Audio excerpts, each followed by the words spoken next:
saya Liviana Cerlisa. Kompas TV, televisi berita dan inspirasi Indonesia.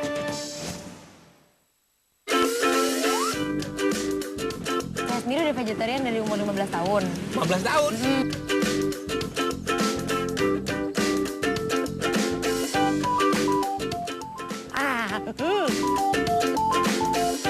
Jadi kita nggak was-was juga makan di kebun. Inilah karedok organik. Ini resepnya Mbak Ayu, saya cuma ngulet doang.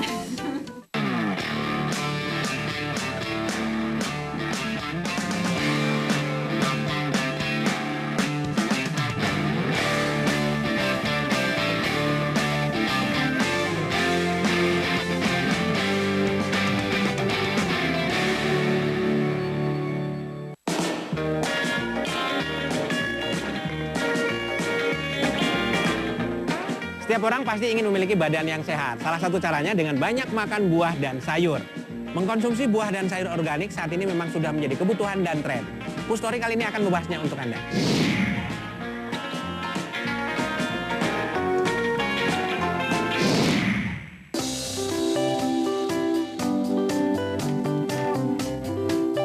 Kebanyakan orang berpikir bahwa makan makanan sehat biasanya memiliki rasa yang tak terlalu nikmat. Namun ternyata tidak lagi. Kita bisa tetap menjalankan pola makan sehat sambil tetap memanjakan lidah di Burgerins.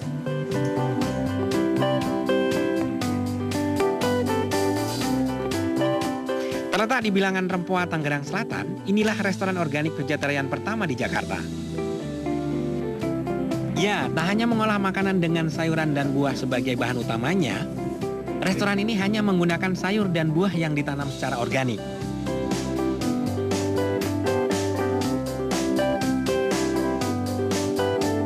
Lebih dari 40 jenis menu vegetarian ditawarkan di sini. Hidangan andalannya adalah burger vegetarian. Udah mau coba ah?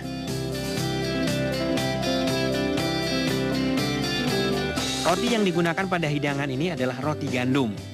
Terlebih dahulu roti dipanggang sebentar agar renyah saat dimakan.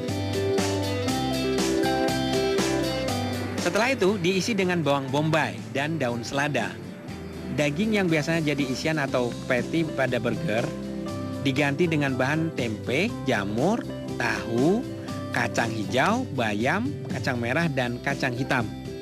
Tersedia berbagai pilihan rasa saus, seperti yogurt, sambal matah, bawang, dan kelapa. Terakhir, tambahkan tomat serta microgreen atau bayi tauge di atasnya. Wah, tetap menarik ya tampilannya. Menu ini diberi nama Lucky Seven, karena berisi 7 bahan alami. Selain itu, konon sebagai harapan agar pelanggan yang mencicipinya mendapat keberuntungan.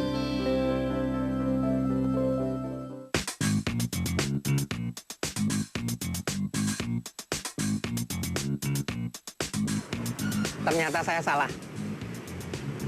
Ini yang organik, menu bayangin kalau burger yang biasa kan enak super, ini juga nggak kalah. Ini enak banget. Rasanya tuh enak, rotinya tuh lembut banget, walaupun bagian topping atas ini kan pakai ini, disiram sama gandum, rotinya lembut, gandumnya oke banget, mumtaz.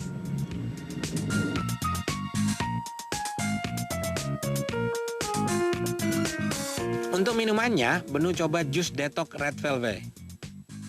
Bahannya terdiri dari buah bit, nanas, dan bayam merah. Biar rasanya enak ditambah jus jeruk. Wow, seger banget. Warna ungu dari jus ini berasal dari buah bit yang sangat baik untuk kesehatan karena merupakan sumber antioksidan, pencegah anemia, dan kolesterol tinggi. Gimana Mas makanannya? Nih, tinggal 2. Silakan. Oh iya. Aku mau nanya dulu nih.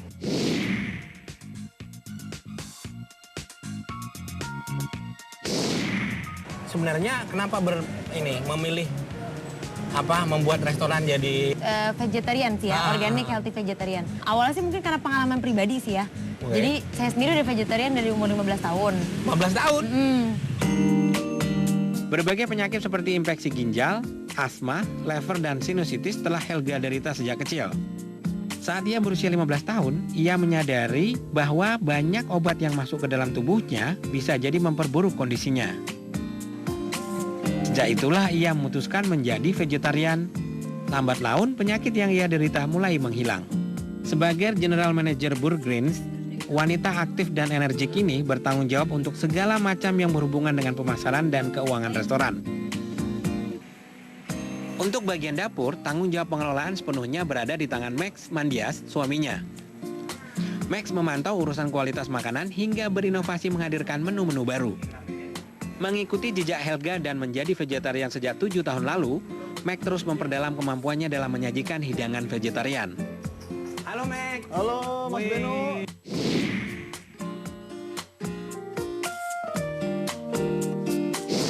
Ini lagi mau buat apa sih? Kayaknya serius banget. Kita hari ini mau buat tempe gomasio. Arigato gozaimasu. Loh.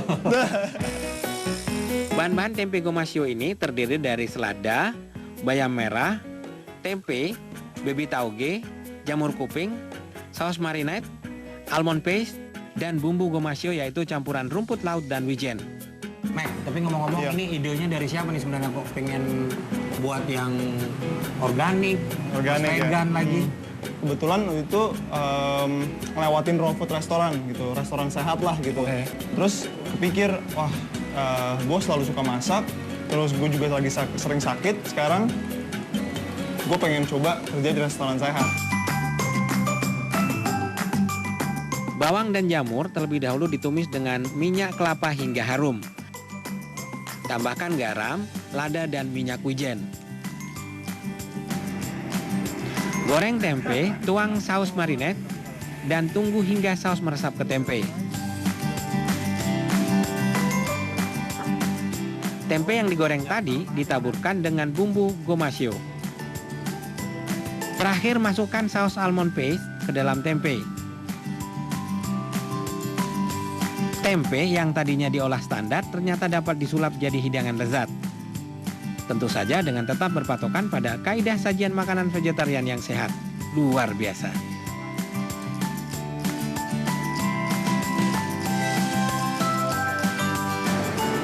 Gimana? Agak huli bumbu ya. Boleh bumbu. Enak, agak asam sedikit tapi ini enak. Tempe gomasio. Mengikuti pola makan nabati membuat makanan mudah diserap tubuh dan mengurangi munculnya resiko penyakit kronis. Meski restoran dengan konsep vegetarian belum terlalu populer di Indonesia, di tahun 2014 pasangan suami istri ini membuka Burgreens. Kini Burgreens sudah memiliki 2 cabang dengan jumlah karyawan lebih dari 20 orang.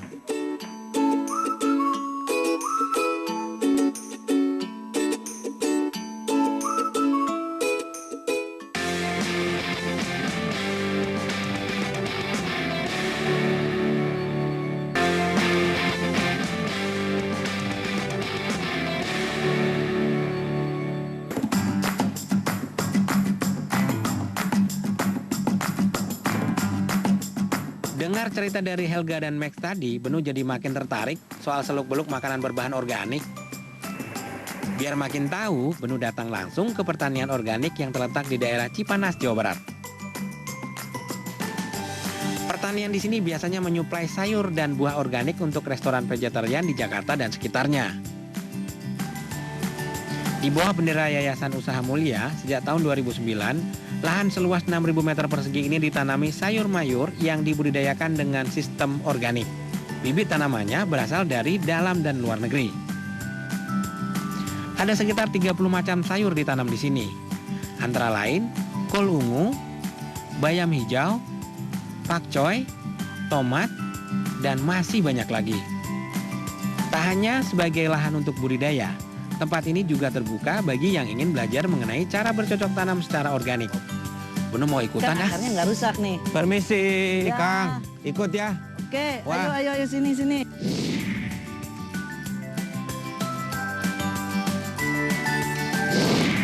Oh, ini mau nanam apa nih? Nanam bit. Oh, bit. Ya. Wah, adik-adik ini kelihatan antusias.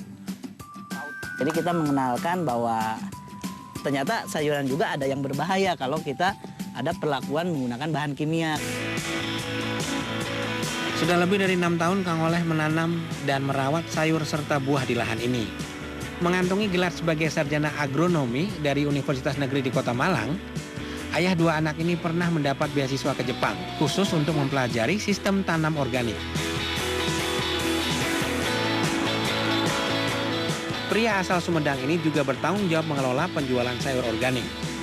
Berbekal koneksi internet, Kang Oleh memasarkan hasil panennya kepada konsumen mulai dari skala individu hingga restoran.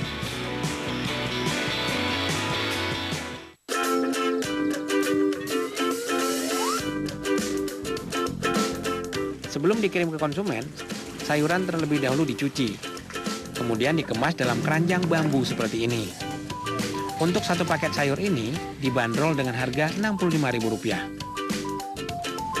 Dalam sebulan, pertanian ini mampu mengirim lebih dari 15 kg sayur segar untuk tiap jenisnya. Organik sama yang biasa apa bedanya, Kang? Bedanya sebenarnya prosesnya aja. Diproses.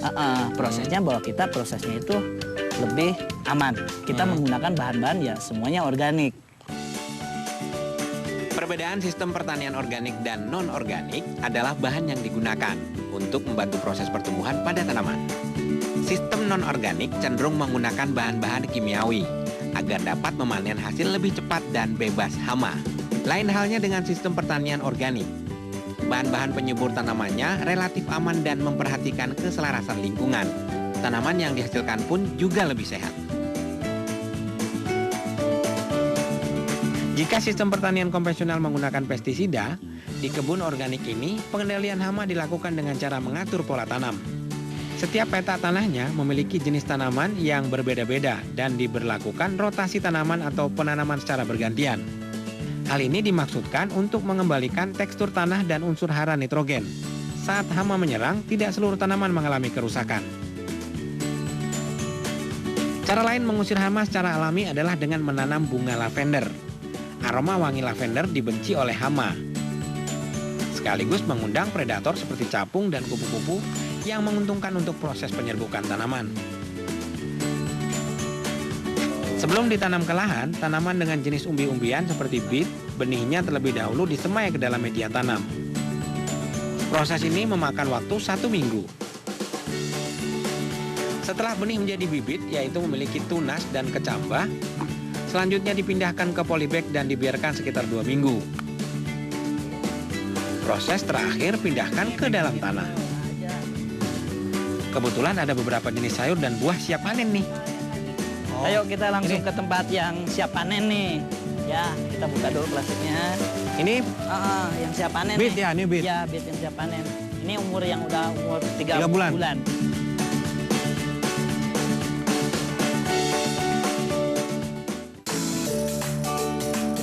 Pada tahun 1930, pakar botani asal Inggris Sir Albert Howard pertama kali mengembangkan pertanian dengan sistem organik. Howard meramu pupuk kompos dari kotoran hewan dan tumbuhan yang kaya nitrogen untuk memperbaiki kondisi tanah.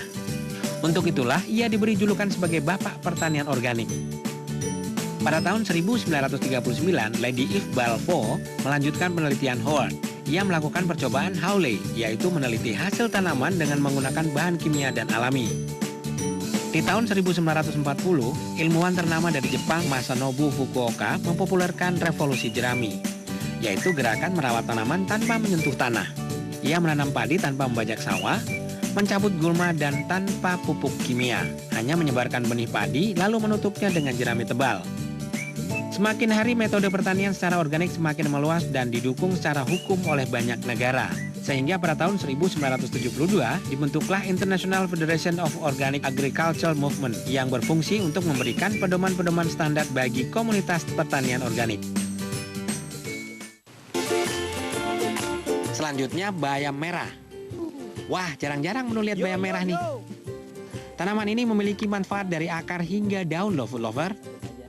Daun bayam merah dapat digunakan sebagai air infus. Batangnya bermanfaat untuk mengobati disentri, sedangkan akarnya ampuh mengobati demam berdarah. Lanjut lagi ke sayuran yang lain. Kang, ini kita timun kan? Tapi modelnya kok beda kayaknya, ini timun apa? Ini timun Jepang. Oh, Jepang. Iya. Oishi nih, oishi.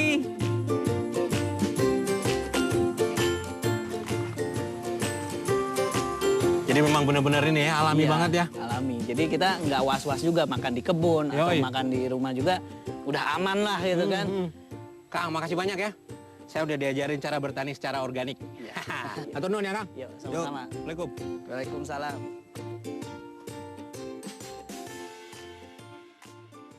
Ternyata mengolah sayuran organik menjadi makanan yang lezat tak sesulit yang kita bayangkan. Kesadaran akan hidup sehat telah ditanamkan untuk masa depan. Karena kesehatan tak ternilai harganya. Sampai ketemu di Food Story berikutnya.